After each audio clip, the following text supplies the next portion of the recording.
Saludos mis queridos hermanos, es un privilegio una vez más estar aquí por la gracia de Dios, rogando al Señor nos permita compartir fielmente su palabra. Antes de ir al texto de la palabra de Dios y orar, quisiera dar infinitas gracias a cada uno de ustedes en nombre del pastor César, su esposa Rosita y sus hijos, por las fieles oraciones, por su continua preocupación por la salud de Juancho, el hijo mayor del pastor César, quien gracias al Señor ya está en casa, se está recuperando bien. Y mis hermanos, tuvimos la oportunidad de ver diariamente en estos días difíciles, milagro tras milagro, y hoy nos gozamos y damos gracias al Señor por responder nuestras oraciones conforme a su voluntad. Así que familia, gracias, y de verdad que es un honor que podamos orar los unos por los otros, que nos estemos estimulando a las buenas obras entre todas nuestras congregaciones para poder clamar en un mayor número por peticiones que tengamos a llevar al Señor. Familia, hermanos que nos visitan por primera vez y hermanos de las diferentes iglesias IBR que se unen, en nuestra congregación hemos estado predicando en la carta de Pedro de una forma expositiva, verso por verso. Y hoy nos corresponde del 13 al 16, así que por favor en sus Biblias, primera carta de Pedro, 13 al 16. Dice así el Señor: Por tanto, ceñid los lomos de vuestro entendimiento, sed sobrios y esperad por completo en la gracia que se os traerá cuando Jesucristo sea manifestado. Como hijos obedientes, no os conforméis a los deseos que antes teníais estando en vuestra ignorancia, sino como aquel que os llamó es santo, sed también vosotros santos en toda vuestra manera de vivir. Porque escrito está, sed santos porque yo soy santo. Vamos a orar. Amado Dios y Padre Celestial, permítenos reconocer en humildad, Señor, que nuestra única esperanza de bendición en esta mañana es que tu Santo Espíritu estés en medio nuestro, tanto en el predicador como en cada hermano que en esta mañana está escuchando tu palabra. Solo tú puedes dar vida, solo tú puedes avivar el don de quien habla, solo tú puedes traer a Cristo con fluidez y con gloria a nuestras vidas, solo tú puedes impartir vida, restaurar en esta mañana.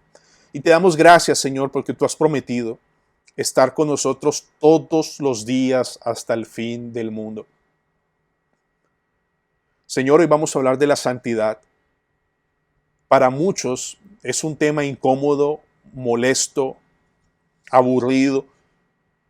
Pero, Señor, si algo tú me has permitido entender aún más en el estudio de tu palabra, es que es un deleite y es un privilegio para todo genuino creyente, y esperamos que tu misericordia al final de esta predicación nos permitas verlo de esa manera. Perdónanos por tantos malos conceptos, por tantos débiles conceptos, por tanta necedad en medio nuestro. Y Señor, guíanos y ayúdanos en esta mañana. Y gracias por lo que estás haciendo, por lo que harás y seguirás haciendo en nuestras vidas, porque tú eres un Padre fiel y bueno. En el nombre de Cristo Jesús. Amén. Mis hermanos, una forma muy equivocada, muy tergiversada y tal vez muy común de muchas personas acercarse a la Biblia es verla como un manual de vida meramente, es decir, hacer esto, no hacer esto, para tener una buena vida. No significa, mis hermanos, que la palabra de Dios no tenga mandamientos para sus creyentes, pero el propósito principal de la Biblia en primera instancia no es mandarnos a hacer, sino a creer. Me explico. El propósito principal de la Escritura es enseñarnos lo que debemos creer, comprender de la obra perfecta de Cristo, del plan de redención que está plasmado en las Escrituras. Y una vez más, mis hermanos, no significa que no tengamos mandatos delante del Señor para nuestras vidas. Pero en la sabiduría de Dios, Él primero nos dice lo que Él hizo, y a raíz de lo que Él hizo, sí nos manda a hacer. Por ejemplo, si ustedes van a la carta de los Efesios, tiene 6 capítulos. Los primeros 3 capítulos, si tienen un poco de memoria, nos dicen cosas como fuimos escogidos antes de la fundación del mundo para ser santos y sin mancha, Nos dice Efesios 2 que nos dio vida cuando estábamos muertos en delitos y pecados. Por gracia sois salvos por medio de la fe, no por obras para que nadie se gloríe. Entonces los primeros 3 capítulos nos enseñan todo lo que Dios hizo. Pero cuando tú llegas al cuarto, versículo 1, hasta el final del capítulo 6, vas a ver mandato, imperativo tras imperativo, mandato tras mandato. Entonces, mis hermanos, ¿qué es un indicativo? Haciendo un poco más técnico y espero les ayude o por lo menos les ilustre. Un indicativo es un hecho ya cumplido que a menudo sigue teniendo algún impacto o influencia. Un indicativo indica algo que es real, que es cierto. ¿De acuerdo? Ahora, ¿qué es un imperativo? Es un mandamiento, es una acción que se debe tomar en base a la realidad de los indicativos. En otras palabras, el fundamento de los imperativos o los mandatos está en los indicativos, en lo que ya es una realidad para el creyente. Mis hermanos, palabras más, palabras menos, los indicativos nos señalan, apuntan a la realidad de lo que ya Cristo hizo por nosotros en la cruz del Calvario, de todo lo que ya es nuestro por fe al creer en Cristo Jesús y lo que Él está haciendo todavía y ahora mismo por nuestras vidas. Y a partir de esas realidades gloriosas y seguras vienen los imperativos. Quiero demostrarles esto porque esto es una realidad en la primera carta de Pedro. Hermanos, como les decía, nosotros en nuestra iglesia ya predicamos capítulo 1, versículos 1 al 12, y a partir de hoy vamos a ver del 13. Pero en los primeros 12 versículos se nos dan todos los indicativos que necesita el apóstol Pedro transmitir a los hermanos en Asia Menor. Por favor, no lo vayan a abrir, es decir, abran sus Biblias, disculpen, no lo vamos a leer, pero les quiero enunciar los indicativos o las realidades del creyente que tenemos en Cristo. Dice, 1, escogidos por Dios, santificados por el poder del Espíritu Santo, comprados con la sangre de Cristo, nos dio vida por su gran misericordia, nos hizo renacer por su gran misericordia para una esperanza viva, lograda, es efectiva por la resurrección de nuestro Señor Jesucristo. También nos enseña que nos espera un cuerpo glorificado para disfrutar de una herencia incorruptible, incontaminada e inmarcesible, que está lista, que está reservada para nosotros ya y ahora por nuestro Señor. También se nos enseña que somos guardados de principio a fin en nuestro cristianismo por el poder de Dios mediante la fe. Es decir, Dios nos salva y se asegura en su poder por medio de la fe que tú y yo recibamos la herencia eterna y el cuerpo glorificado cuando Cristo regrese. En medio de esta vida se nos concede amor, fe, regocijo para afrontar con gozo, hermanos, con gozo las diferentes pruebas y aflicciones. Y finalmente, en los últimos versículos del capítulo 1, versículos 1 al 12, en los últimos, se nos permitió apreciar cuán gloriosa fue la salvación para los profetas, cuán gloriosa fue la salvación para los apóstoles en el poder del Espíritu Santo y cuán glorioso sigue siendo para los ángeles ver el desarrollo del plan de salvación. Entonces, mis hermanos, hemos enunciado los indicativos, la realidad del creyente en Cristo. Ahora, a partir del versículo 13, por favor miren en sus Biblias, 1 Pedro 1:13, cómo comienza. Empiezan los imperativos. Dice, por tanto, es decir, a raíz de todo lo anterior, por tanto, primer mandato, ceñid los lomos de vuestro entendimiento. Segundo mandato, sed sobrios. Tercer mandato, esperad por completo. Van a empezar a ver, mis hermanos, que empiezan a tener órdenes. En palabras más concretas y directas, solo se puede vivir como creyente, obedeciendo al Señor, si Dios te dio vida. Si esos indicativos realmente son realidad en tu vida, si has nacido de nuevo. Si no, estos mandamientos son un fastidio, no son un deleite y no los puedes vivir porque es imposible vivir el cristianismo si Cristo no es tu fuerza, sin el poder del Espíritu Santo. Entonces, mis hermanos, no solo somos salvos por gracia, somos sostenidos y capacitados por gracia en todo nuestro peregrinaje, santificados en el poder del Espíritu Santo. Escúchame bien, porque estas son verdades que necesitamos dejar muy afianzadas antes de comenzar el estudio de esta mañana. Mis hermanos, el fundamento para nuestra obediencia o crecimiento en santidad no se encuentra en nuestra habilidad o esfuerzo. Una vez más, el fundamento, la fuerza para nuestra obediencia y crecimiento en santidad no se encuentra en nuestra habilidad o esfuerzo, sino en lo que ya fue hecho por Cristo. Su vida perfecta, su muerte en la cruz y su resurrección. Un poco más claro, si me permiten. Y con esto pasamos a estudiar de lleno nuestro texto. Hermanos, no obedecemos para ser aceptados por Dios, sino que podemos obedecer porque ya fuimos aceptados por Dios. Mis hermanos, obedecemos porque nos hicieron hijos de Dios, somos salvos por gracia en Cristo Jesús por medio de la fe. Dios nos dio vida para poder vivir conforme Él quiere y nos capacita para todo ello. Entonces, hermanos, no obedecemos para ser salvos, no obedecemos para ser aceptados, sino que podemos obedecer porque ya fuimos aceptados, porque ya somos salvos. ¿De acuerdo, mis hermanos? Entonces, ¿qué vamos a ver en esta mañana de 1 de Pedro 1, 13 al 16? Vamos a ver 3 puntos. En el versículo 13 veremos un mandato que nos dice que debemos poner toda nuestra esperanza completamente en la gracia que se nos traerá en la segunda venida de Cristo. En el versículo 14 veremos que estamos llamados a vivir como hijos obedientes. Y versículos 15 al 16 vamos a ver que estamos llamados a ser santos porque yo soy santo, dice nuestro Dios. Hermanos, vamos a nuestro primer punto entonces, el primer mandato. En el versículo 13 vamos a empezar de atrás para adelante y les explico por qué. Hay un mandato de poner por completo nuestra esperanza en la gracia que se nos traerá, pero las dos primeras partes, ceñid los lomos y ser sobrios, es la forma como podemos cumplir este mandato. Ya lo vamos a ver, ¿de acuerdo? Leamos una vez más. 1 de Pedro 1, 13.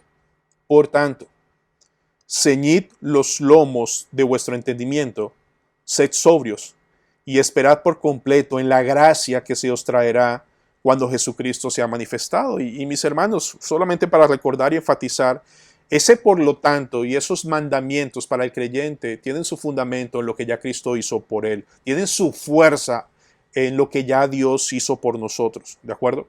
Es como si el apóstol Pedro dice, mira, es hora de que atiendas estos mandatos porque ya fuiste capacitado y ya eres un hijo de Dios. Y es glorioso que así se nos presente y así debe ser nuestra vida en Cristo Jesús o con nuestros hijos, ¿de acuerdo?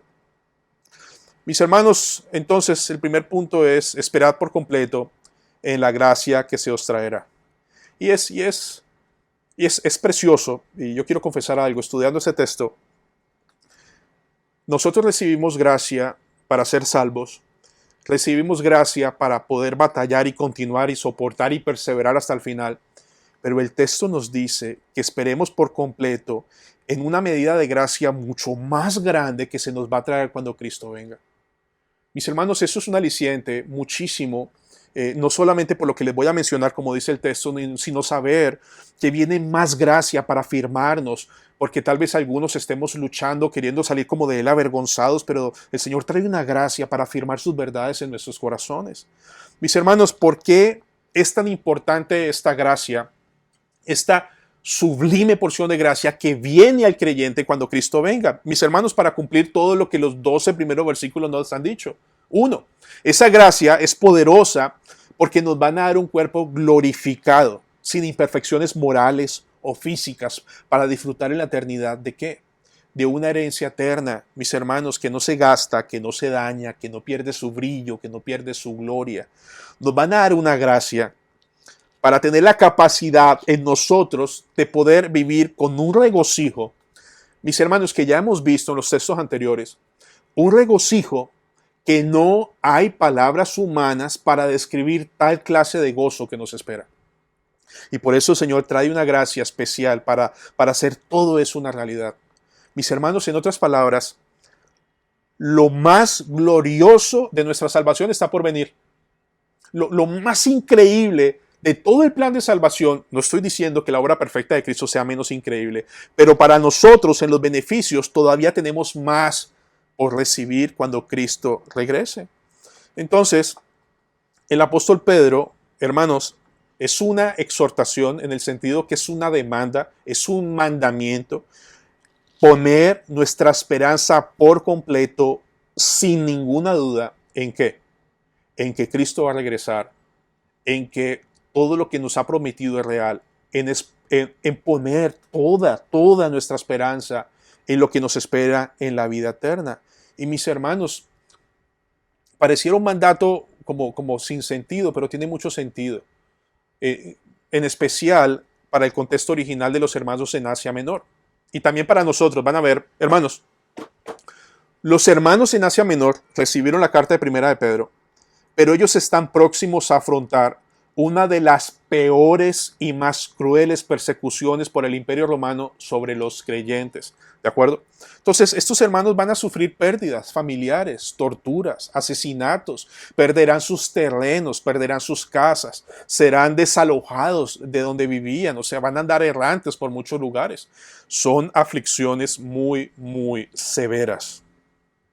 Entonces, estas duras pruebas y persecuciones, el apóstol Pedro, como buen pastor que es, preparando el corazón de las ovejas del Señor, les dice, mira, todo esto va a venir, pero por favor no pongas tus ojos en esta situación, sino pon tu esperanza completamente y sin duda alguna en que Cristo vendrá por ti, te va a recoger y todo lo prometido anteriormente va a ser para ti.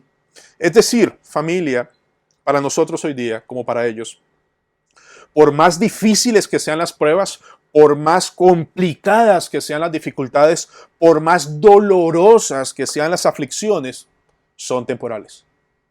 Hermanos, Cristo va a regresar. Y todo esto, como dice la Biblia, va a ser una leve tribulación momentánea. Dice el apóstol Pablo, 2 Corintios 4, 17, porque esta leve tribulación momentánea es leve, frente a la eternidad es leve, produce en nosotros un cada vez más excelente y eterno peso de gloria, no mirando nosotros las cosas que se ven, sino las que no se ven. Pues las que se ven son temporales, pero las que no se ven son eternas. Entonces, frente al sufrimiento y la aflicción en el contexto de Primera de Pedro, y también para nosotros, para no caer en desánimo, para no vivir en desobediencia, como veremos ahora, el apóstol Pedro nos dice en un mandato, pongan por completo su esperanza en lo que les espera, en lo que certeramente va a venir. Ahora la pregunta es ¿cómo? Y el texto nos da dos mandatos más para cumplir este. Uno, ciñendo nuestros lomos de nuestro entendimiento, y dos, siendo sobrios. Mis hermanos, veamos el texto una vez más. Dice 1 de Pedro 1:13. Por tanto, ceñid los lomos de vuestro entendimiento, sed sobrios y esperad por completo en la gracia que se os traerá cuando Jesucristo sea manifestado. De hecho, la primera parte del versículo 13 en la Biblia de las Américas dice así: por tanto, ceñid vuestro entendimiento para la acción. Y en esta traducción el énfasis tiene mucho más sentido, como vamos a ver. Hermanos, ¿qué significa ceñir los lomos para alguien que está leyendo esto? Ceñir los lomos es una expresión usada en el pueblo hebreo antiguo que indica lo siguiente. Cuando un judío, un hebreo, iba a hacer sus trabajos diarios o una tarea dura o iba a ir a la guerra, ellos se vestían con túnicas.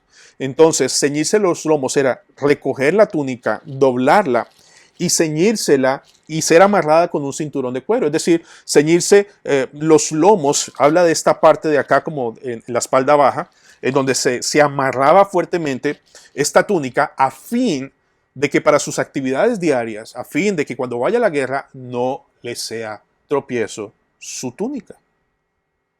Es como si el apóstol nos dijera: recoge tus pensamientos, amárralos con firmeza a la esperanza gloriosa que nos espera en la segunda venida de Cristo. Hermanos, miren otra vez más. Es como si el apóstol nos dijera: mira, que nada te estorbe en tu caminar diario con el Señor. Y para ello, amarra tus pensamientos por completo a la segunda venida de Cristo. a la esperanza gloriosa de su regreso, a que todo lo que Él prometió lo va a cumplir. Amarra tus pensamientos al Evangelio y a la gloria eterna por venir. Hermanos, ese ceñirse los lomos, este mandato, el no hacerlo, vamos a tener tropiezos. Es como si la túnica nuestra no se amarrara y fuéramos a hacer actividades y nos estuviéramos cayendo y golpeando y no podemos hacer las cosas bien. Por ello, ¿qué sería entonces no ceñir los lomos de nuestro entendimiento? ¿Qué sería desobedecer este mandamiento? Porque es un mandato apostólico. Sería, mis hermanos, que al realizar nuestras actividades diarias, nuestros pensamientos están enredados, están enfocados. De hecho, más adelante vamos a ver, están intoxicados en las cosas de este mundo, no en las verdades del Evangelio. Mis hermanos, ceñirse los lomos con las verdades del Evangelio y la gloria eterna es poder caminar para la gloria de Dios conforme Él quiere en obediencia. No hacerlo, tener nuestros pensamientos dispersos, tener nuestros pensamientos enfocados en otras cosas trae tropiezo, van a ser tropiezo. Y por favor piensen, ¿tropiezo en qué? Tropiezo en nuestra vida de oración, porque no le vemos importancia. Porque tal vez veamos la oración como perder el tiempo, necesitamos hacer las cosas que exige el mundo para tener lo que queremos. Es tropiezo, mis hermanos, el estudio de la palabra de Dios, porque no hay tiempo, no es una prioridad para tu alma, no hay tiempo para discipular a tu familia, no, es escaso, no es una prioridad. Es tropiezo porque no miras la iglesia con el valor que Dios la mira.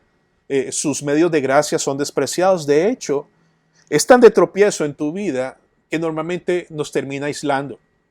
Nos termina aislando porque no necesitamos la oración de los demás hermanos, no necesitamos su compañerismo, no necesitamos su consuelo. Entonces, una túnica enredada no te deja avanzar bien. Unos pensamientos enredados, mal enfocados, no te permiten caminar bien en el Señor. Mis hermanos, una vez más, solo reflexionando, si estamos tropezando y tenemos nuestros ojos puestos, desenfocados, no en las glorias del Evangelio, ni en la segunda venida, ni en lo que nos espera en la vida eterna, es importante discipular a la familia. Es importante llevar en el poder del Evangelio a mi familia a que tenga estas convicciones, a que sigan estos mandatos. Es importante en mi caminar diario ser un esposo o ser una esposa conforme a la voluntad de Dios. Crecer en el conocimiento, estudiar la palabra, meditarla, predicar el Evangelio. Mis hermanos, ese es el caminar diario en cosas, en aspectos diarios, básicos de nuestro cristianismo y profundos. Este asunto de este mandamiento de ceñir los lomos de nuestro entendimiento es serio, es real. Si no lo tomamos en serio, mis hermanos, vamos a estar tropezando y enredando y priorizando cosas que no valen la pena y que a vida eterna no permanecen. Quiero recordarles o ilustrarles con un caso que estableció el pastor Daniel López en su última predicación. Recuerdan sobre Abraham y Lot, cuando tuvieron problemas con sus pastores, con sus ganados, entonces decidieron dividir los terrenos. Entonces Abraham le dio la oportunidad primero a Lot de que escogiera y Lot escogió, digamos que con ojos codiciosos, el mejor terreno, la mejor tierra, y se fue por eso. Y nos decía el pastor Daniel que pues Abraham tenía puestos sus ojos en el Señor, en hacer su voluntad, en la ciudad celestial. Y como vimos, Lot cogió un buen terreno y quería más y quería más y quería más hasta que llegó a Sodoma y Gomorra. Y mis hermanos, ¿cómo terminó esa historia? Dañó a su familia, destruyó a su familia, le hizo mucho daño a su familia. Al contrario de Abraham, que fue una bendición para su hogar. Entonces, estos tropiezos no son caídas leves, son daños severos, son cicatrices dolorosas. Entonces, ¿cómo esperar por completo en la segunda venida de Cristo, en las gloriosas verdades y regalos eternos que nos esperan? Uno, ciñendo los lomos de nuestro entendimiento, amarrar nuestros pensamientos a esas verdades del Evangelio y la gloria eterna. Dos, siendo sobrios. Dice nuestro texto, por tanto, ceñid los lomos de vuestro entendimiento, sed sobrios y esperad por completo. Entonces, primero es ceñir los lomos de nuestro entendimiento y segundo, ser sobrio. ¿Qué es ser sobrio? Nos habla, familia, de tener una mente clara, estable, una mente en su sano juicio. De hecho, la palabra sobriedad, para ser justos al texto, es lo contrario a estar intoxicado. Y tiene mucho sentido la cadena que va en el texto, porque mis hermanos, si tú tienes tu mente intoxicada, si tú tienes una mente no clara, pues obviamente estás tropezando y tropezando y tropezando en muchas cosas, porque no ves estos mandatos con seriedad. Estás enredado, tu túnica está enredada en las cosas de este mundo y te sigues tropezando y tropezando. Mis hermanos, el apóstol les exhorta, es un mandamiento, sean sobrios, a pesar de las más difíciles condiciones, a pesar de las más dolorosas circunstancias que están por vivir los hermanos o que tú y yo hemos vivido, se nos manda a ser sobrios. Se nos manda, permítame leer, a evitar cualquier forma de intoxicación mental o espiritual que te pueda confundir o desenfocar de tu vida de obediencia, como veremos a continuación. Entonces, mis hermanos, es sencillo leer, decir, ser sobrios, pero también es muy fácil porque se nos ordena ser sobrios, porque nuestra tendencia también es a intoxicarnos con facilidad. Les pongo ejemplos, hay muchas maneras de enajenarse de la realidad. El alcohólico o el borracho porque cree que así borrará sus penas.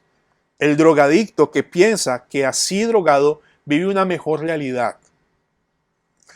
Aquellos que hoy día batallan con tanta filosofía política o tanto fervor por gobernantes creyendo que eso va a traer un mejor futuro a su familia o al país. O el falso evangelio de la prosperidad que finalmente trae codicia por el dinero y desprecio por el mismo Cristo. Aquellos hermanos tal vez que se enfocan en decretar y declarar y darle órdenes a Dios porque quieren evitar el sufrimiento y las dificultades económicas. Tal vez tú mismo, a la edad mía, después de los 40, aquellos que estén en ese ciclo de sus vidas, tal vez se sientan frustrados porque no tienen lo que soñaron, porque no tienen como que la casa, como que el prestigio, como que el buen nombre, como el lugar donde vivir, como que no has conocido el mundo y te frustras porque finalmente te das cuenta que tu esperanza era lograr muchas cosas conforme al mundo. Mis hermanos, hay otros intoxicados por una necesidad de reconocimiento, de éxito, de buen nombre. Otros, mis hermanos, tristemente intoxicados por las redes sociales, cualquiera que ellas sean, en donde, no sé si estén de acuerdo conmigo, pero las redes sociales te permiten presentar una faceta de tu vida de felicidad, de triunfos, de momentos increíbles, que como que todo el mundo tiene que ver lo que tú estás viviendo y alegrarse y envidiarlo. Es decir, que las redes sociales te permiten vivir la vida que tú quisieras vivir todo el tiempo feliz, pero que realmente no lo es. Porque en este mundo tendremos aflicciones, es parte, está en el ADN de nuestras vidas mientras estemos en esta tierra. Entonces, mis hermanos, una vez más, debemos esperar por completo en la esperanza gloriosa que nos espera en Cristo Jesús en su segura venida, amarrando nuestras prioridades, amarrando nuestros pensamientos al reino de Dios y su justicia, a la gloria del Evangelio, porque cualquier otra cosa, sea la que sea, te va a intoxicar, no te va a permitir ser sobrio. Mira, familia, una vez más para reflexionar y hacerlo un poco más práctico. ¿Con qué estás más comprometido, hombre, cabeza de hogar que estás aquí? ¿Con qué estás más comprometido? ¿En que tu empresa, en que tu empleo, en que tu educación, en que tu desarrollo laboral tenga un máximo bienestar o que tu familia tenga un mejor bienestar espiritual? O sea, una vez más, ¿en qué estás más comprometido ahorita mismo? ¿En que laboralmente seas un éxito y puedas traer más dinero? ¿O es percibible para los tuyos que tu prioridad es el bienestar espiritual de tu familia? Y una de ellas, la respuesta es estar intoxicado, no tomar en serio estos mandatos. Y otra es una realidad, mis hermanos, que finalmente todo aquello que siembres en el Señor, los tesoros eternos, nadie te los va a quitar y a vida eterna permanece. Entonces es una reflexión que te hago. ¿Qué es más prioritario?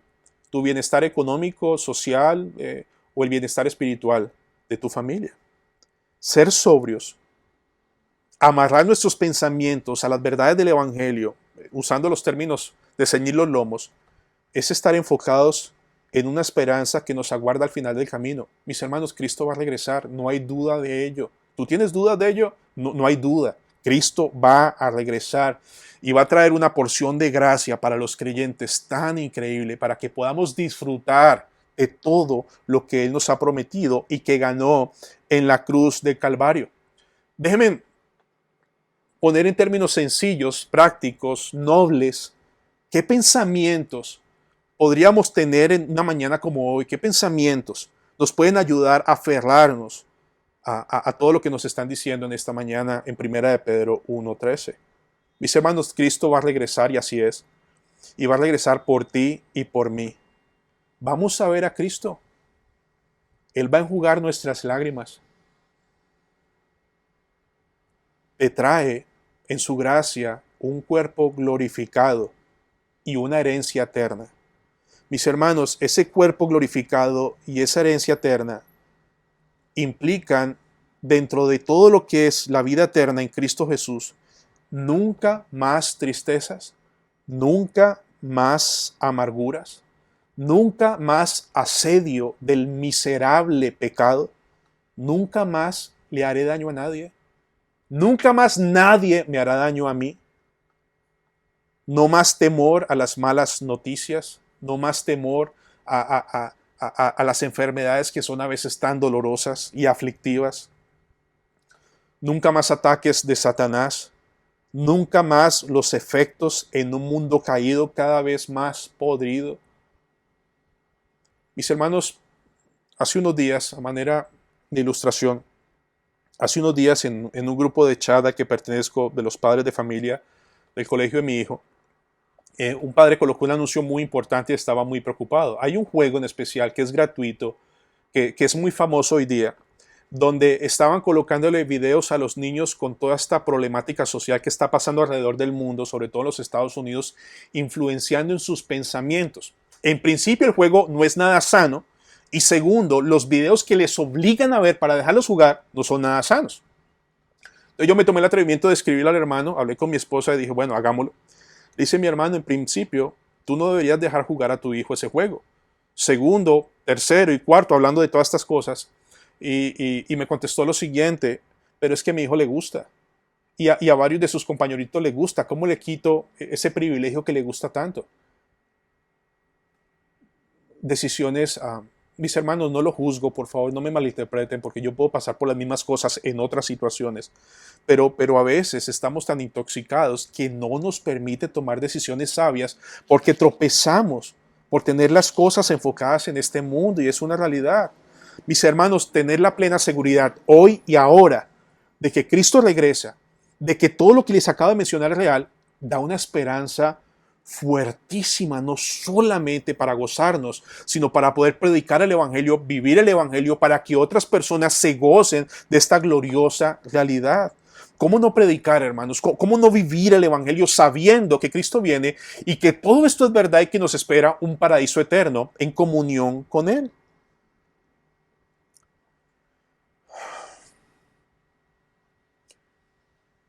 De verdad, si el apóstol Pedro nos dice, ceñid los lomos de vuestro entendimiento y ser sobrios, es porque tenemos en nuestro pecado la tendencia a hacer lo contrario.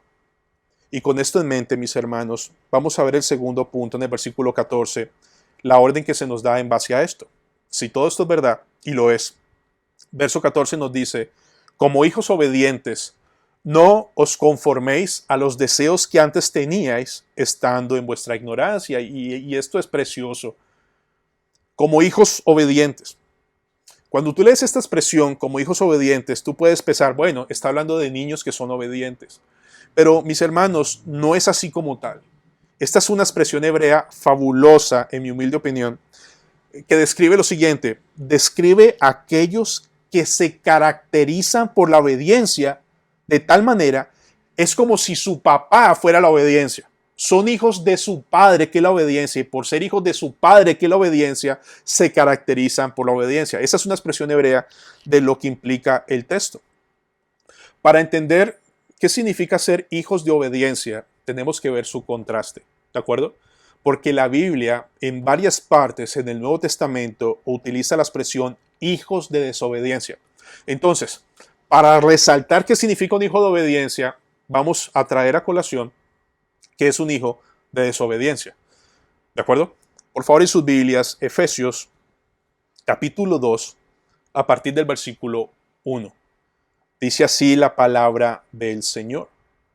Y Él os dio vida a vosotros cuando estabais muertos en vuestros delitos y pecados, en los cuales anduvisteis en otro tiempo, siguiendo la corriente de este mundo, conforme al príncipe de la potestad del aire, el espíritu que ahora opera en los hijos de desobediencia, entre los cuales también todos nosotros vivimos en otro tiempo, en los deseos de nuestra carne, haciendo la voluntad de la carne y de los pensamientos, y éramos por naturaleza hijos de ira, lo mismo que los demás.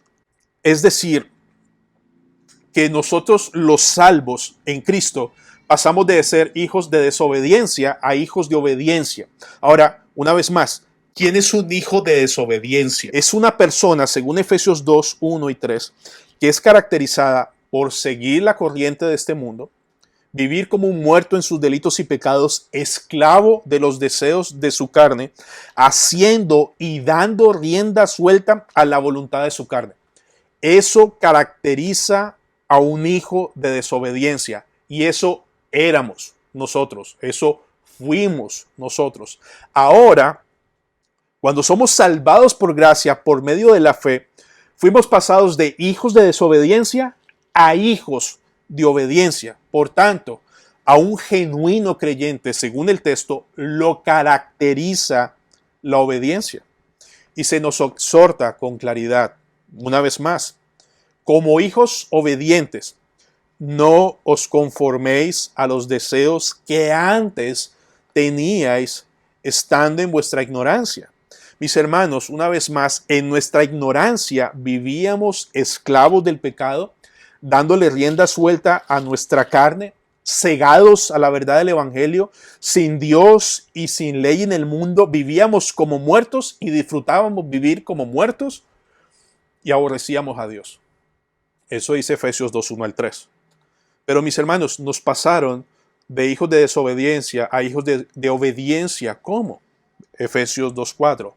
Pero Dios, que es rico en misericordia, por su gran amor con que nos amó, aun estando nosotros muertos, nos dio vida juntamente por Cristo.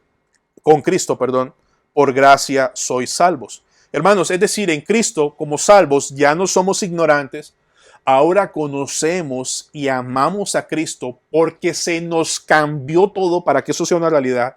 Ahora a Cristo lo vemos glorioso, lo vemos maravilloso, lo vemos deleitoso. Fuimos pasados de las tinieblas a la luz. Fuimos pasados de hijos de desobediencia a hijos de obediencia, y todo por gracia. Mis hermanos, este paso de la desobediencia a la obediencia no fue un asunto natural. Por favor, no fue que te diste cuenta, este es el camino correcto, no. Si Dios no te da vida, si Dios no te pasa de las tinieblas a su luz admirable, tú seguirías siendo un hijo de desobediencia. Y como hijo de obediencia, como creyente en Cristo, mis hermanos, escúchenme bien, a ti te caracteriza la obediencia, porque para eso fuiste salvado y diseñado. Ahora, mis hermanos, antes de que se ponga un poco difícil la situación, el tema, aún siendo nuevas criaturas, aún siendo hijos de obediencia, se nos exhorta. ¿A qué? A no conformarnos a los deseos que antes teníamos estando en nuestra ignorancia. Es decir, que esa capacidad de conformarnos a los deseos que antes teníamos sigue estando latente en nuestras vidas, porque si no, no se nos daría el mandato. Mis hermanos, eso significa, como ustedes y yo conocemos, que aún el pecado mora por dentro, nuestro. No significa que como creyentes tengamos una obediencia perfecta. Eso no será posible en esta vida, en este lado de la eternidad, mientras mientras nuestros cuerpos no sean glorificados. Mientras tanto, mis hermanos, nuestra obediencia nunca será perfecta y espero no les desanime, porque es la realidad. O no significa que no luchemos con el pecado y algunas veces nos venza y nos avergüence. Una vez más, porque el pecado mora en nosotros. De hecho, mis hermanos, más adelante en la primera carta de Pedro se nos dice lo siguiente. Va a ser otro mandato que veremos en capítulo 2, verso 11. Dice: amados, yo os ruego, como a extranjeros y peregrinos, que os abstengáis de los deseos carnales que batallan contra el alma. Mis hermanos, aún como creyentes tenemos deseos carnales, pecado que mora en nosotros, que nos batallan, que nos asedian, que quieren hacernos que nos aformemos o conformemos al mundo. Por eso, familia, esto es real. Cuando tú y yo, como creyentes, caemos, viene una vergüenza terrible, viene una humillación muy fuerte, perdemos la paz, se daña esa comunión con el Señor por causa de nuestro pecado. Y al mismo tiempo el Espíritu Santo en su misericordia nos convence de que eso es pecado y nos permite ir en arrepentimiento y fe a pedirle perdón al Santo Dios. Entonces, eso pasa en un creyente.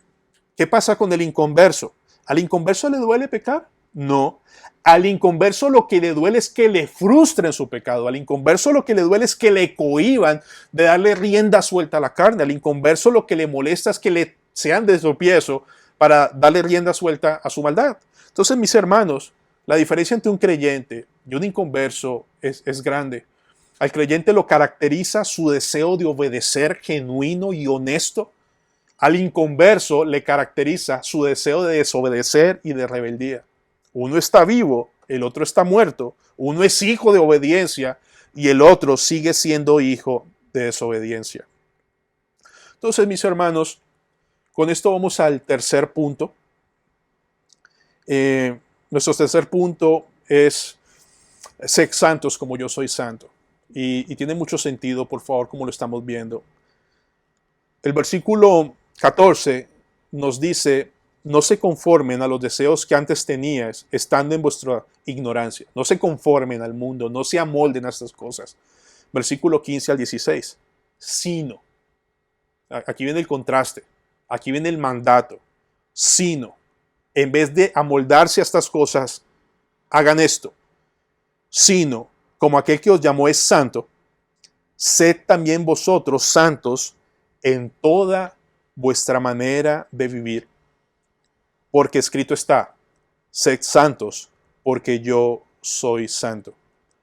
Mis hermanos, como les mencionaba al principio, cuando se habla de santidad hay mucho prejuicio. Vergonzosamente hay mucho prejuicio, mucho mal pensamiento, mucho mal enfoque. Pero quiero enfocarme en lo que es la santidad y no en lo que mal creemos que es la santidad, ¿de acuerdo? Por causa del tiempo. Quiero decirles en primera instancia lo siguiente: la santidad es un derecho y un privilegio que tiene cada genuino creyente. ¿Me escucharon? La santidad es un derecho y privilegio que tú y yo se nos fue dado por gracia en Cristo Jesús. Entonces, sí es cierto que hay pensamientos aún en nosotros débiles, aún en nosotros terribles. Por ejemplo, mis hermanos, para mí lo más triste, y quiero combatir solo ese punto en esta mañana, si me permiten, es esto. Cuando alguien quiere consagrarse más a Dios, cuando alguien quiere dedicarse más a Dios o comprometerse más con el Santo Dios, le podemos llamar legalista. Y confundimos el legalismo con la santidad. O sea, mis hermanos, no, confundirlo es tonto porque son dos términos completamente diferentes. Miren, la Biblia, en Romanos 10, 1 al 4, nos da una definición de legalista sencilla, práctica y clara. Y me quiero ayudar con la versión Nueva Traducción Viviente para que pueda tener mejor sentido, mis hermanos. Romanos 10, 1 al 4 dice así: amados hermanos, el profundo deseo de mi corazón y mi oración a Dios es que los israelitas lleguen a ser salvos. Yo sé que ellos tienen un gran entusiasmo por Dios, pero es un fervor mal encausado, pues no entienden la forma en que Dios hace justas a las personas ante Él.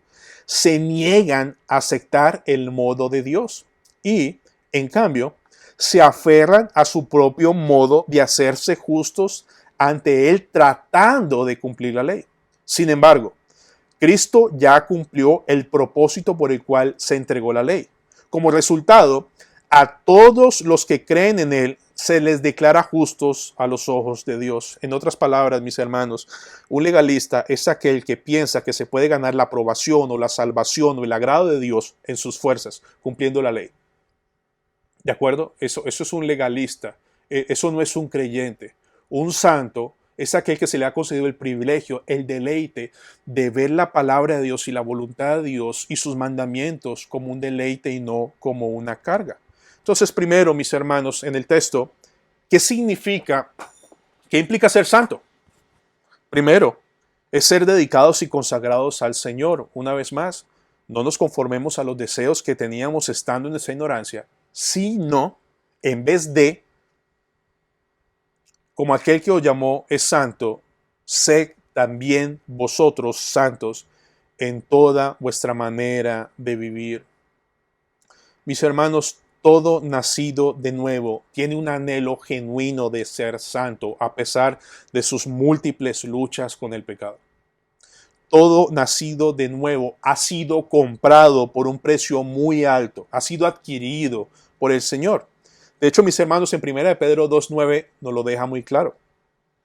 Mas vosotros sois linaje escogido, real sacerdocio, nación santa, pueblo adquirido por Dios, para que anunciéis las virtudes de aquel que os llamó de las tinieblas a su luz admirable. Amados, en la cruz del Calvario nos compraron a precio de sangre. Somos hijos adoptados por la gracia de Dios, pero le pertenecemos a Dios en toda nuestra vida. Ya no nos pertenecemos a nosotros mismos. Familia, hermanos, decir esto para un creyente no le incomoda. Toda tu vida, todo lo que tienes y todo lo que tú eres en Cristo le pertenece al Señor. El pastor David Green, en la pasada clase el viernes, dijo una frase: pertenecemos a Cristo en cuerpo y alma, ahora y para siempre. Entonces, mis hermanos, como hijos de Dios, como creyentes, no te amoldes al mundo, sé obediente. En vez de ello, en una forma clara, sed santo, como aquel que os llamó es santo en toda vuestra manera de vivir. Mis hermanos, es una orden, es un mandato, ser santo, como aquel que os llamó es santo en toda vuestra manera de vivir. Mis hermanos, ahora como creyentes, como hijos de Dios, hay un anhelo santo. O sea, este mandamiento de ser santo no es un fastidio, no es una causa aburridora, no es una mortificación de no divertir. No. Para un creyente es un deleite ser santo, querernos parecer más a Cristo Jesús, pero al mismo tiempo, espero que el Señor nos permita, pero al mismo tiempo debemos reconocer que aún mora en nosotros el pecado y que batalla y nos hace la guerra para que nos conformemos al mundo. O sea, quiero decirte algo y te lo quiero sostener y comprobar. Tú tienes un enemigo morando dentro de ti que se llama pecado, que odia a Dios y quiere que tú te conformes una vez más al mundo. Y al mismo tiempo, Dios te hizo una nueva criatura para que hayas deleite en ser santo, y ambas cosas son verdad. Hay alguien que mora en ti llamado pecado, que aborrece a Dios, que no se quiere conformar a la voluntad de Dios y quiere que tú te amoldes al mundo. Y al mismo tiempo, dentro de ti, por la gracia de Dios, mora el poder de Dios que te permite, que te capacita, que crea en ti un deseo fuertísimo por ser santo. Hermanos, miren bien. Romanos 8:7 dice así: por cuanto los designios de la carne son enemistad contra Dios, porque no se sujetan a la ley de Dios, ni tampoco pueden. Mis hermanos, la clave de este texto, para mí, en este contexto que estamos viendo hoy, es entender qué significa enemistad. ¿De acuerdo? En la NTV, este verso 7 traduce así: pues la naturaleza pecaminosa es enemiga de Dios siempre. Nunca obedeció las leyes de Dios y jamás lo hará. El pecado que mora en ti odia a Cristo, odia a tu Dios, está en enemistad continua y no se quiere obedecer y no se quiere sujetar a la ley de Dios. Eso es real, pero el texto no termina acá, versículo 8. Y los que viven según la carne, o sea, los que viven realmente enfocados como hijos de desobediencia, no pueden agradar a Dios. Es imposible. ¿Por qué? Mas vosotros no vivís según la carne, sino según el Espíritu, si es que el Espíritu de Dios mora en vosotros, y si alguno no tiene el Espíritu de Cristo, no es de él. Hermanos, quiero leerles esto que escribí. Si no eres creyente, y esto, bueno, solo Dios te puede mostrar tu pecado, pero déjame hablar de esta manera. Si no eres creyente, en esta mañana, aquí con nosotros, no tienes el Espíritu de Dios. Por tanto, no hay nadie en tu vida que se oponga contra los designios de tu carne. Vives como un muerto en delitos y pecados y a ti te molesta, te ofende que alguien cercano a ti sea tropiezo para no darle rienda suelta a tu pecado.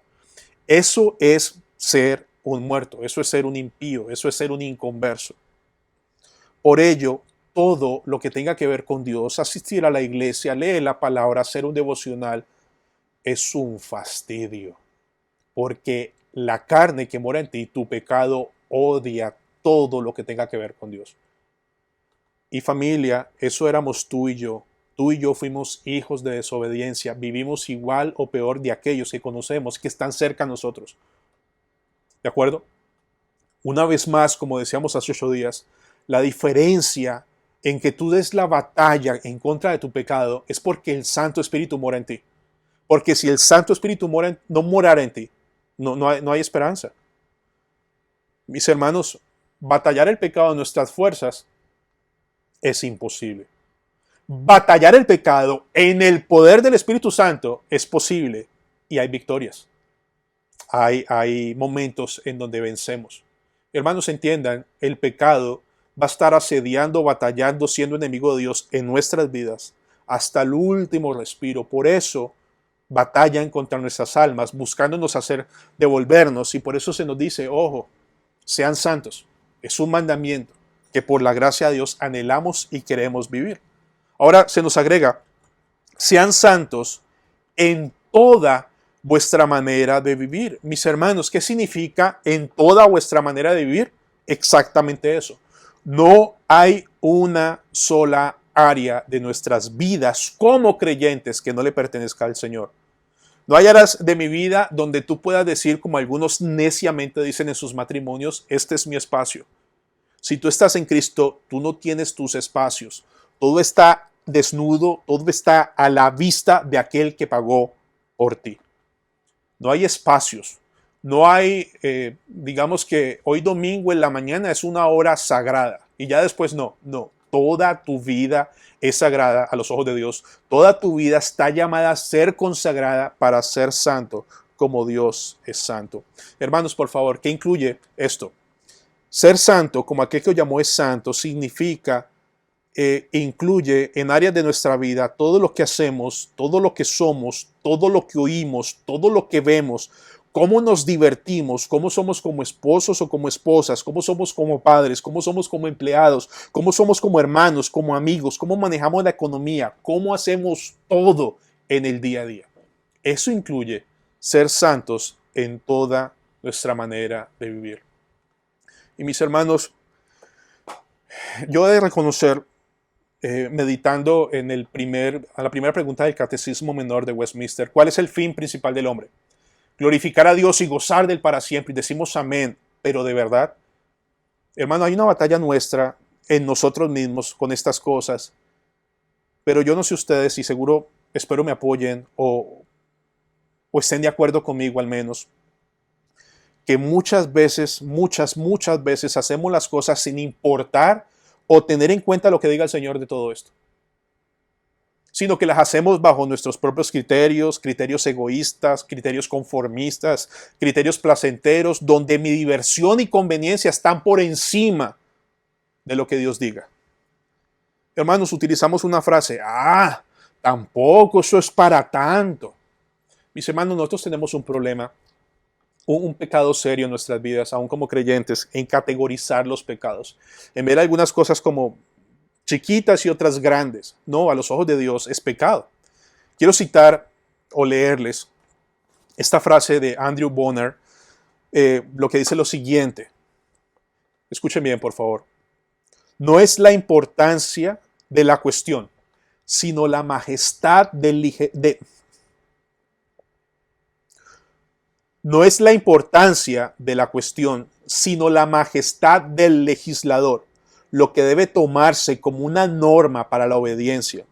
Algunos, de hecho, podrían considerar que estas reglas minuciosas y arbitrarias no tienen importancia, pero el principio primordial que está en juego al obedecer y desobedecer dichas reglas es el siguiente. Hermanos, debemos obedecer al Señor absolutamente en todo lo que Él manda y simplemente porque Él lo manda. ¿Es Dios un legislador santo?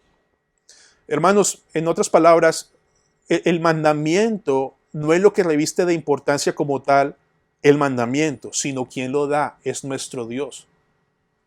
¿Es Dios un legislador santo? ¿Estamos dispuestos a considerar que el pecado es pecado no porque sea grande o pequeño, sino porque lo prohíbe la ley de Dios? Y mis hermanos, esto sí se lo voy a decir con toda la autoridad de mi propia vida y de sus propias vidas, en este caminar cristiano, en los años que tú lleves. Por más mínima, por más superficial, a tus ojos, cualquier cosa que tú y yo hagamos, que no tenga la aprobación del Señor, que no sea conforme a su voluntad, el hecho de que tú consideres que no es tan grave, que no es una cosa tan fuerte, no significa que no ofenda a Dios y no significa que no nos hará daño. Escúchame muy bien. Lo que ves, lo que oyes, lo que piensas, lo que haces, cómo te diviertes. Si lo que hacemos frente a este mandato de ser santos como yo soy santo, no pasa por el filtro de la voluntad de Dios, de la aprobación de Dios, y entonces como que minimizamos pensando que no es para tanto, mis hermanos, te va a terminar haciendo mucho daño y ofendiendo al santo Dios. Por favor, trae conmigo a tu memoria tus caídas más vergonzosas, tus momentos más difíciles, tus lágrimas por causa del pecado. Y te aseguro que muchas de ellas comenzaron con la siguiente frase. ¿Están listos? La siguiente frase es: yo no le veo nada de malo. A mí no me parece malo eso. Mis hermanos, lo que a ti y a mí me parezca no tiene ningún tipo de importancia si no está sostenido, sustentado por la bendita palabra de Dios. Recuerden que nuestras más vergonzosas caídas fue porque empezamos con esta frase: yo no le veo nada de malo a eso. A mis ojos no le veo problema a eso. Mis hermanos, es que no es a nuestros ojos que evaluamos la voluntad o nuestra vida diaria en el Señor, es a los ojos de la palabra de Dios. Y se los digo con todo corazón y con la autoridad de muchos dolores en mi propia vida. Despreciar la voluntad de Dios o empezar a verla como no le veo nada de malo, termina siendo mucho de malo y terminamos haciendo cosas terribles, dañinas, destructivas, no solo para nosotros, sino para los seres que están alrededor nuestro. Recuerden, mis hermanos, esa expresión: no le veo nada de malo. No significa que sea real, sino ¿qué dice el Señor? ¿El Señor lo aprueba? ¿El Señor está de acuerdo? ¿Es conforme a su voluntad? Eso significa ser santos en toda nuestra manera de vivir. Y finalmente en el verso 16 reafirma esto. Dice: porque escrito está, porque es bíblico, porque está llena la palabra de Dios. Sed santos, porque yo soy santo. O sea, mis hermanos, este escrito está, leímos en Levítico: sed santos porque yo soy santo. Sin santidad nadie verá al Señor. Mis hermanos, un santo es porque nació de nuevo. Y porque nació de nuevo, va a tener santidad y por eso va a ver al Señor. O sea, mis hermanos, un hijo obediente, una persona que anhele santidad, no es otra cosa que un genuino creyente. O sea, no es posible un creyente que no le caracterice la obediencia, no es posible un creyente que no anhele la santidad, porque estaría en juego la gloria de Dios y el poder del Espíritu Santo obrando en él. Ahora, por favor, no significa que no haya hermanos o hermanas mucho más comprometidos o mucho más celosos. Lo que estoy diciendo es que a un creyente genuino lo caracteriza la obediencia, su deseo de ser y su deseo de conformarse a la voluntad de Dios. Hay un deseo genuino de ser santo, a pesar de las muchas caídas, o dolores, o vergüenzas. ¿Cuál es el propósito de ser cristianos? En algunas células a veces estudiamos eso. Si te preguntan cuál es el propósito en tu vida de ser creyente, ¿tú qué dirías? Mis hermanos, solo hay una respuesta: ser moldeados a la estatura de Cristo. Déjenme recordarles una vez más, Romanos 8:28. Y sabemos que los que aman a Dios, todas las cosas les ayudan a bien. Y esto es, a los que conforme a su propósito son llamados. Escuchen bien, porque a los que antes conoció, también los predestinó para que fuesen hechos conforme a la imagen de su Hijo, para que Él sea el primogénito entre muchos hermanos. O sea, finalmente, ser santos es ir creciendo a la estatura de Cristo. Ser santos es imitar a nuestro Señor y Salvador, aún no, en todo. En todo. Nuestro Cristo fue santo, fue perfecto en todo. Hermanos, no alcanzaremos en esta vida la perfección, pero sí hay un deseo genuino, deleitoso en cada creyente, que a pesar que ese pecado está morando y atacando, al mismo tiempo hay un deseo genuino y deleitoso de sujetarse, de acomodarse, de someterse, de gozarse en la voluntad de Dios. Entonces, este ser santo, porque yo soy santo, es una realidad, es un gozo, es un deleite, es amar lo que Dios ama y odiar lo que Dios odia. Mis hermanos, estamos en un mundo caído en donde todo está afectado por el pecado. La diversión, lo que vemos, la televisión, las series, lo que escuchamos, nuestros celulares. Y por favor, espero que me interpreten bien. Y se lo digo con toda mi alma, con el corazón, de la mejor manera posible. A pesar de que a nuestros ojos no lo veamos peligroso, no quiere decir que no sea peligroso. A pesar de que a nuestros ojos no le veamos como mayor cosa, o como no le veamos maldad, o no mayor daño, te aseguro que, como dice la Biblia, esas obras pequeñas terminan haciendo mucho daño. Finalmente, mis hermanos, ser santos es ser feliz. Ser santos es gozar de un bienestar glorioso en esta tierra. Ser santos es deleitoso. Entonces, mis hermanos, un poco más ahora del gozo, pero quiero hacer énfasis en lo siguiente. ¿Somos responsables como creyentes? Sí. Mis hermanos, somos responsables como creyentes. Estos imperativos y mandatos son para el creyente. Si no los cumples, si no los vives, por eso Hebreos 12 nos dice que hay disciplina. ¿Y disciplina a quién? El Señor. A los que ama, a los que recibe por hijos. Ahora, por favor, hay un dilema, hay un tema tan complicado a los ojos de muchas personas. En mi humilde opinión, no. ¿El creyente es responsable? Sí, porque Dios le dio vida para ser responsable, porque su gracia le asiste para que deleite, para que se goce en hacer la voluntad de Dios a pesar de sus luchas. Mis hermanos, somos responsables porque Dios nos hizo en su infinita gracia responsables. Somos responsables en una completa dependencia del Espíritu Santo. En mis fuerzas es imposible.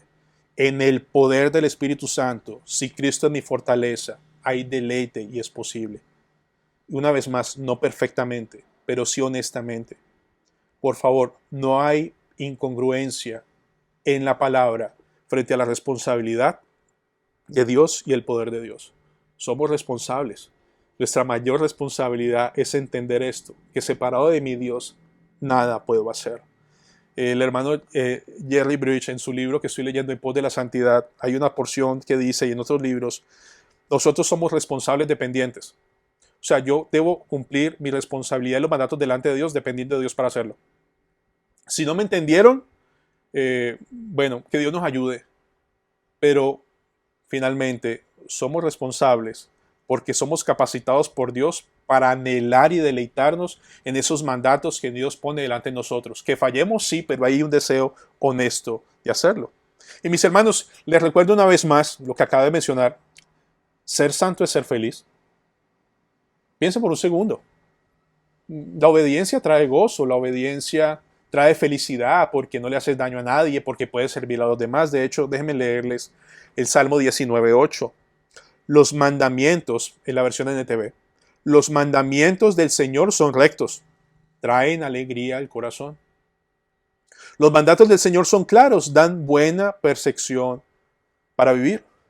Hermanos, ser santos no es otra cosa que amar a nuestro Dios y querer agradar a nuestro Dios, querer obedecer a nuestro Dios. Y Dios es tan bueno que nos da de su poder, que nos da a su Cristo, que nos da el poder del Espíritu Santo para poder buscarlo, anhelarle y tener una fuente de poder inagotable en nuestras vidas para vivir como creyentes. Mis hermanos, de nuevo, y cuando faltamos y fallamos, sufrimos y muchas veces somos disciplinados, pero al mismo tiempo Dios en su infinito amor y gracia, conociendo que somos polvos, nos deja, 1 Juan 1:9, si confesamos nuestros pecados, Él es fiel y justo para perdonar y limpiarnos. Él es fiel y justo para ganar ese caso. Él es fiel y justo para venir, socorrernos, levantarnos y decir, bueno, caíste, párate, sigue la batalla que tienes por delante, sigue la carrera, caíste, párate, sigue la carrera, aquí tienes más gracia, aquí está mi poder, aquí está mi Cristo, porque Él ha prometido no dejarnos ni un solo día nos ha soltado. Para terminar, mis hermanos, quiero compartirles algunas palabras de un hombre en la historia, se llama John Newton. John Newton compuso Sublime Gracia. Si usted tiene la oportunidad de leer su biografía, se la recomiendo. Este es un caso como San Agustín de Hipona, o es un caso como el mío, o como el muchos de ustedes, que tuvimos una vida terrible. John Newton hizo cosas terribles. De hecho, en su biografía decía que él sí hubiera podido convencer al mundo de vivir una vida desordenada y libertina. Él lo hubiera hecho. Era su pasión como ser una mala influencia. De hecho, él trabajó, entiendo que fue capitán de barco, trayendo esclavos. Y muchos esclavos fueron muertos, fueron torturados, fueron violados bajo su mando. John Newton escribió lo siguiente: la gracia de Dios nos da la fortaleza para perseverar hacia la meta a pesar de las dificultades y tribulaciones que tengamos en el camino. Cristo es suficiente y digno de toda nuestra adoración por lo que Él ha hecho por nosotros. La gracia, la libre gracia debe ser la sustancia de mi discurso. Decirle a todo el mundo de mi experiencia de que hay misericordia para blasfemos, para el más endurecido, para el más complicado miserable. Hablando de él mismo. Hay unas expresiones muy famosas que rotan a veces en nuestro WhatsApp de un sermón de 1 Corintios 15:10 que dio John Newton en la casa de un amigo. Hay varias versiones, pero decidí transmitirles esta. No soy lo que debería ser, cuán imperfecto y deficiente. No soy lo que deseo ser, aborrecer lo que es malo y discernir lo que es bueno. No soy lo que espero ser. Pronto dejaré atrás la mortalidad, con la mortalidad de todo pecado y toda imperfección. Sin embargo, no soy lo que debería ser, ni lo que deseo ser, ni lo que espero ser, pero una cosa puedo decir de verdad: no soy lo que era, un esclavo del pecado y de Satanás. Y de corazón puedo unirme con el apóstol Pablo y reconocer, por la gracia de Dios, soy lo que soy. Y mis hermanos, poco antes de morir, John Newton dijo unas palabras que siguen marcando la vida de muchos creyentes. Dice así: mi memoria casi se ha ido, pero recuerdo dos cosas: que soy un gran pecador y que Cristo es un gran Salvador. Déjenme terminar con estas palabras. Entre más, por la gracia de Dios, creces en santidad, entre más eres más obediente, curiosamente eres más consciente de tu maldad y de tu pecaminosidad. ¿Me entiendes? Es decir, entre más santo, entre más obediente, entre más consagrado, eres mucho más consciente de tu maldad, mucho más consciente de tu pecado que aún batalla contra ti. Y al mismo tiempo, por la gracia de Dios, te hace más dependiente de Cristo. Hermanos, crecer en santidad es amar a nuestro Cristo y depender más de nuestro Cristo. Por eso el Señor nos dice: si me amáis, guardad mis mandamientos. Familia, Yo soy consciente que cada versículo de que vimos hoy merece de verdad un libro, un sermón completo. Pero por causa de la línea de pensamiento, es necesario tener todo el contexto completo de estos 4 versículos. Que Dios nos ayude. Y quiero ser muy honesto contigo. Si el Espíritu Santo no mora en ti, tú no vas a batallar, tú no vas a anhelar santidad. Tú no eres sino un muerto en tus delitos y pecados y solo te espera el infierno. Creyente amado, creyente, consuélate en que todo lo que estás sufriendo o puedas pasar, sea físico, sea sentimental, aún moral por la culpa, va a terminar.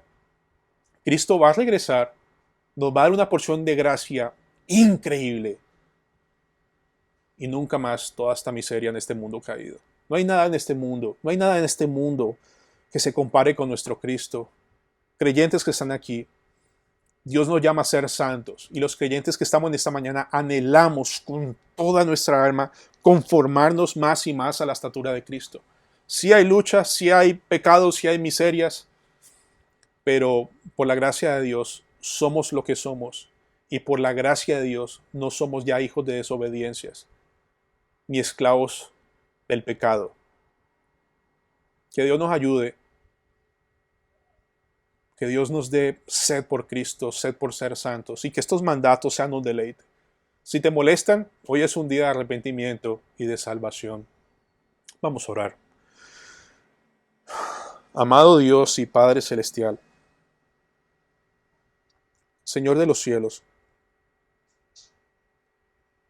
de verdad que a pesar de que tu palabra es sencilla en el sentido de lo claro, de lo lindo, de lo expedito, de lo glorioso, ¿quién es suficiente para hablar de tu santidad y ser como tú? Algún día, Señor, te veremos cara a cara. Algún día seremos, por tu infinito amor, transformados de gloria en gloria para vivir en perfección en tu presencia. Oh Señor, cómo anhelamos que tú regreses pronto, cómo anhelamos que fuera hoy, cómo anhelamos que fuera en esta mañana. Señor, permítenos ceñir los lomos de nuestro entendimiento, aferrarnos a las verdades del Evangelio, aferrarnos a que tú vas a regresar y vas a venir por nosotros y nos esperan cielos nuevos y tierra nueva. Nos espera un gozo tan increíble que Pastor César y Rosita en Cristo con nuestros hijos, si Dios nos lo concede, nunca más veremos a nuestros hijos postrados en una cama.